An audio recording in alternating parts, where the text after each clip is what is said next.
Welcome to Bitesize Democracy, a weekly show focusing on issues around democracy in Africa. Our show gives you a snapshot of what's happening on the continent in fun, informative, bite-sized segments.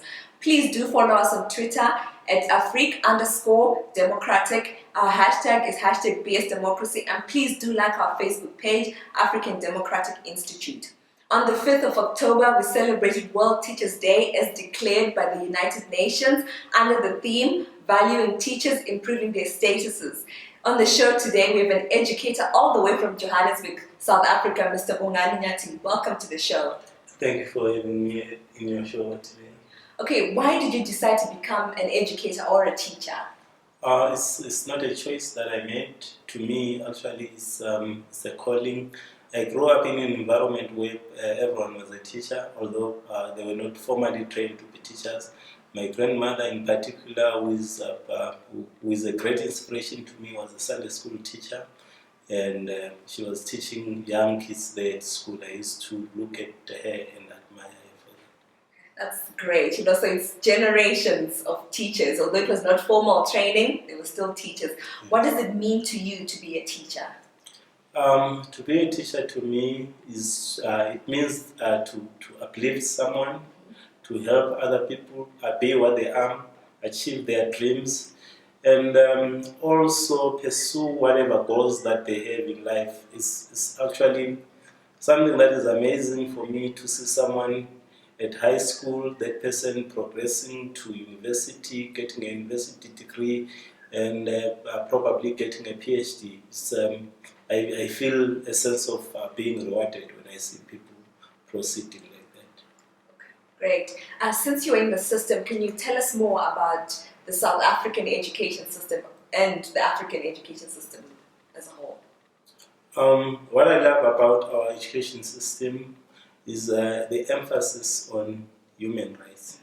I love that emphasis because in every subject that we teach, we actually have an element of human rights that we're supposed to teach. And on the negative side, I wish that the gap between the high school students and the university curriculum should actually be closed, because most of our students, after finishing matric, they drop out during the first month or first years of their university studies, showing that there is a disjuncture between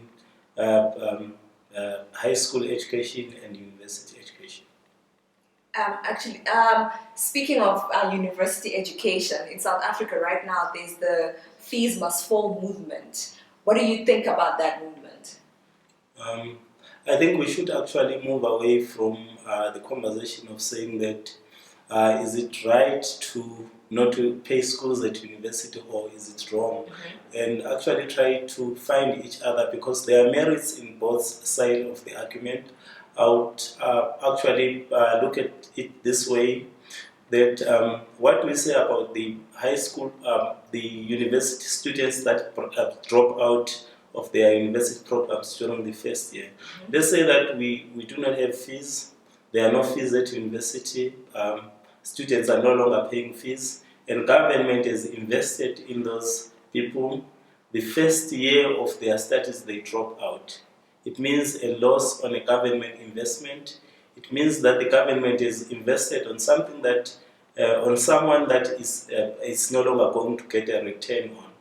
And to me, we should actually, when we're having this conversation, we should actually be also looking at those particular issues and move away from a conversation that is a little bit polarized on saying this is right and this is wrong. Because I also believe that it's right to have those poor learners having their education being subsidized by the government. It's because we're having a lot of young people who are capable, dropping out of university because they actually cannot afford the fees, they cannot afford the accommodation, they cannot afford other things that are associated with university studies. So I believe that we should actually be trying to find each other. We should actually be looking at both sides of the argument, and then getting the merits in both sides of the argument, and having a compromise that is going to accommodate everyone. So it's just a matter of, as it is, government is investing in education, but the fees must fall. It's saying that government should invest more into education. Yes. What is the importance of governments, especially African governments, investing in education? Education is a very, very important issue in Africa. We know that Africa is lagging behind economically, democratically as well. So I actually think that education is one of the ways of uplifting Africa from its current poverty.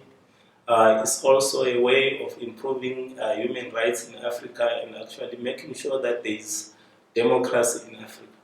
You just answered my next question, which was going to be how does education enhance democracy in Africa, and you just put it very nicely there. Thank you so much, Bongani. We not only celebrate you on the 5th of October, but we celebrate teachers every single day of our lives. Your profession is the mother of all professions, and we appreciate you. To all the teachers in Africa, all over the world, we celebrate you today and every other day. Thank you so much, Bongani. Thank you, Watini. Thank you, Africa. Goodbye.